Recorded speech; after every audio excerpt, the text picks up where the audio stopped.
Dari ambang jendela, seorang perempuan berdiri di depan sebuah cermin. Ia menatap bentuk tubuhnya yang sintal, dengan rambut lurus panjang, kulit putih, hidung mancung, deretan gigi putih dan payudara besar. Sebuah meja kayu terletak di bawah cermin dan menempel di dinding berwarna putih. Lampu putih tergantung di plafon dan menyinari kamar itu. "Aman, Pak. Sudah saya persiapkan." Perempuan itu kemudian melangkah dan meletakkan telepon pintar di atas meja di sebelah sebuah foto berbingkai kayu.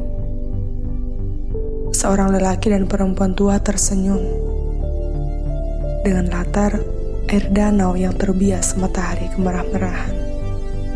Seperempuan mengamati dan meraih foto itu dengan wajah muram. Matanya berkaca-kaca dan memendam sesuatu yang sudah lama dinantikan dan mengeras di hatinya. Ia meletakkan foto itu dan melangkah, merebah ke atas kasur putih yang empuk. Kesedihan dan kesunyianlah yang menjadi temannya malam itu. Pada sebuah kamar di lantai 2 bangunan tua, dengan pekarangan yang ditumbuhi beberapa pohon, yang diterangi sebuah lampu bertiang baja. Di kampus itu, sulit menemukan dinding yang bersih. Di mana-mana ada dinding tercoret dengan berbagai rupa. Ada tulisan, ada gambar dan simbol seperti palu, arit, bintang merah, huruf A dalam lingkaran, ada salib dengan latar hijau, dan bulan bintang berlatar biru. Pada beberapa dinding ada tulisan pecat predator seksual, tolak patriarki, dan tolak segala bentuk kekuasaan yang menindas. Ditulis dengan warna merah tua, sehingga tampak seperti darah membeku. Pada sebuah spanduk yang menggantung di atas jalan tertulis, "Kampus ini milik mahasiswa." Di lorong-lorong, di sudut-sudut gedung, di bawah bayang-bayang di daunan pohon, puluhan mahasiswa duduk melingkar.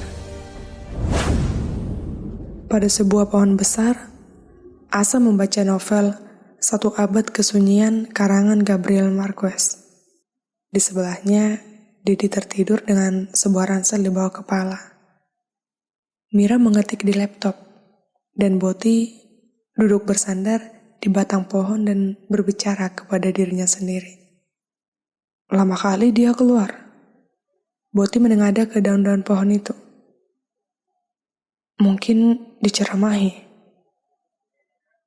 Atau bisa jadi berdebat sama rektor kontol itu.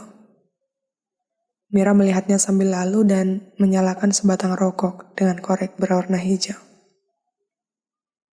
Semoga diangkat di DO. Kalaupun dihukum, diskorsing aja, katanya. Jangan, di SPA. Kau bisa kau diam? Mata Mira membelalak dan memelototi Boti yang lantas terdiam. Asa melihat keduanya dan menggelengkan kepala. Sorry, aku lupa lagi. Mira tersenyum menghampiri Boti dan berjongkok di sampingnya. Aku cuma gak fokus karena suaramu. Sebuah permen bertangkai putih diambil dari kantong celananya. Mau permen? Boti menyeringai. Kau memang kayak gitu. Suka kali amnesia. Gadi keluar. Asa dan Mira memandang ke arah gedung biro rektor. Seorang laki-laki melangkah dari ambang pintu utama gedung itu. Rambutnya panjang, berhidung mancung, kurus, bercelana jeans bolong di bagian lutut, berkaos merah tanpa kerah. Matanya kecoklatan.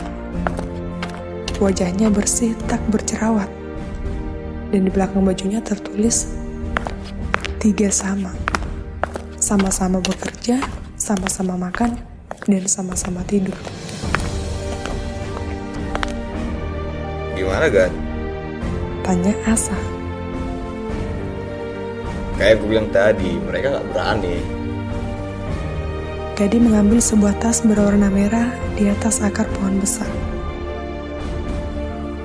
Jadi apa katanya? Biasalah, cuma ngancam-ngancam aja, terus ceramah. Gadi memakai ranselnya. Makan yuk, lapar aku dengar ceramah rektormu itu. Rektor kita. Mereka tertawa. Mira menutup laptop, memasukkannya ke dalam tas baju putih, dan mereka bergegas pergi. Oi! Tangan Boti mengampar lengan Dedi. Dia terbangun dan terkejut melihat ke sekeliling. Kenapa? Mira, Asa, Boti, dan Gadi tertawa lalu berbalik melangkah. Tunggu!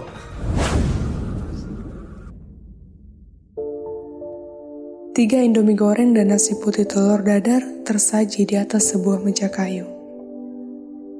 Piring plastik berisi bakwan dibawa Gadi ke meja itu. Mereka duduk di luar, membelakangi jeruji hitam, menghadap ke gedung jurusan etnomusikologi. Kantin itu memiliki 2 pintu. Dikelilingi jeruji hitam, pintu pertama menghadap ke lapangan futsal, dan pintu kedua menghadap ke pohon-pohon dan sebuah jalan setapak. Saat mereka makan, seorang lelaki berlari menghampiri mereka. Nafasnya terengah-engah dan kulit wajahnya memerah berkeringat. Mereka memandang ke lelaki itu. Ya kenapa si kawan ini? Kata Boti. Ia menutup bibir dengan telapak tangan kanannya. Kenapa, Bim? Gat, kau dipanggil dekan. Ngapain? Nggak tahu. Gadi memandang mata kawan-kawannya dan meletakkan sendok ke atas piring. Mira dan Asa memandangnya lalu menggeleng. Nggak usah, Gat.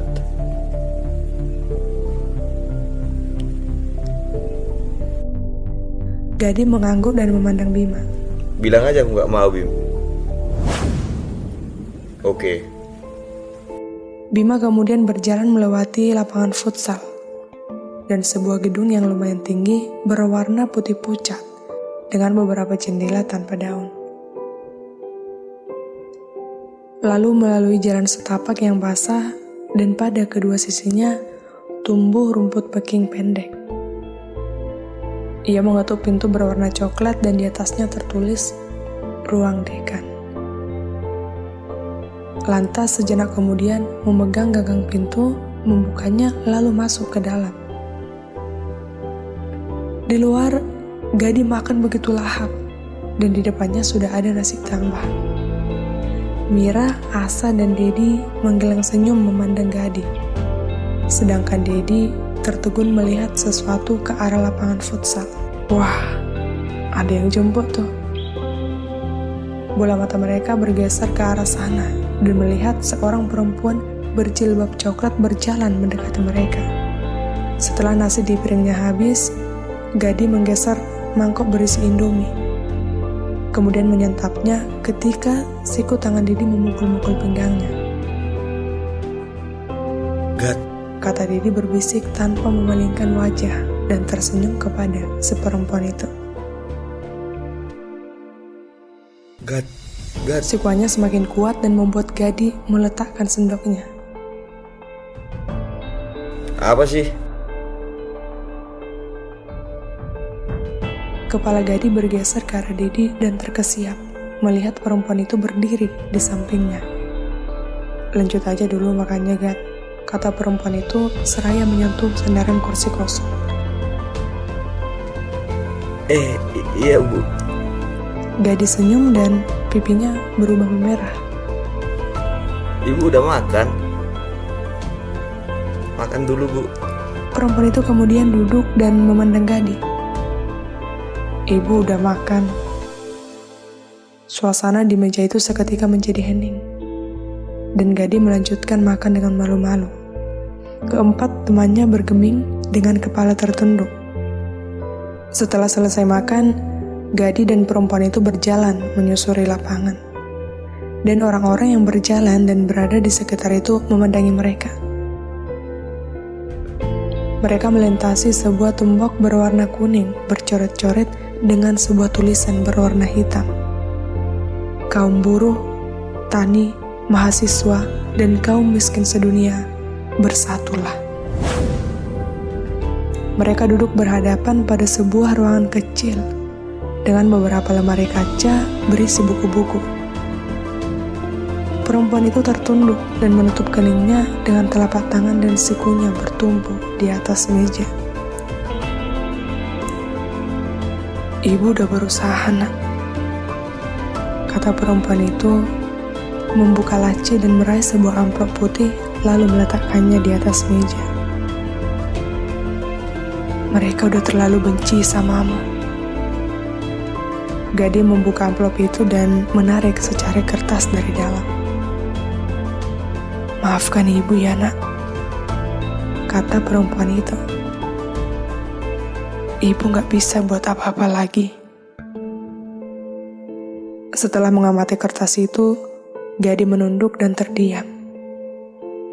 Kemudian ia menatap perempuan itu. Ibu gak usah minta maaf. Aku yang harus minta maaf, udah terlalu sering ngerepotin ibu. Gadi berdiri dan mencium tangan perempuan itu. Sekarang aku harus pergi, Bu. Lalu melangkah ke arah ambang pintu. Sekarang kamu mau kemana, nak? Gadi membuka gagang pintu. Mau ngurus semua ini, Bu. Lalu keluar menghilang. Wajahnya menunjukkan amarah dan ia melangkah dengan cepat. Ia melalui jalan setapak dan dinding kelabu. Pada dinding itu tertulis, lawan rektor fasis. Mereka tertegun melihat Gadi melangkah cepat, melintasi lapangan futsal dan menggenggam secari kertas. Gadi mengayunkan dan melemparnya ke atas meja. Kasih tahu sama kawan-kawan. Kemudian mengambil tasnya dan bergegas meninggalkan mereka. Mira kaget dan mengambil kertas itu. Asa mendekati Mira dan membaca isinya. Mereka saling memandang dan melempar kertas itu lalu bergegas. Boti mengambilnya. Apa? DO, kontol.